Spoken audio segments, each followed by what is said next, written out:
Hello everybody, it's Inex here. In today's video I will show you how you can create a floating sphere effect in Photoshop. Our first step is to make a copy of our background with the Ctrl-J shortcut and create a circle.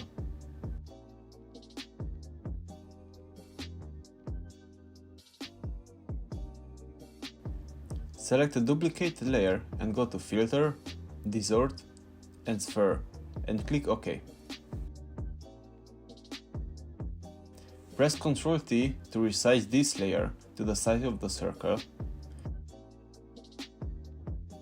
If the aspect ratio is not the same, you can adjust it with pressing the Ctrl and dragging the handles. When we are done, just press the Enter. Pressing the Alt key, click on the circle and make a selection in that shape to create a mask. And uncheck the circle shape.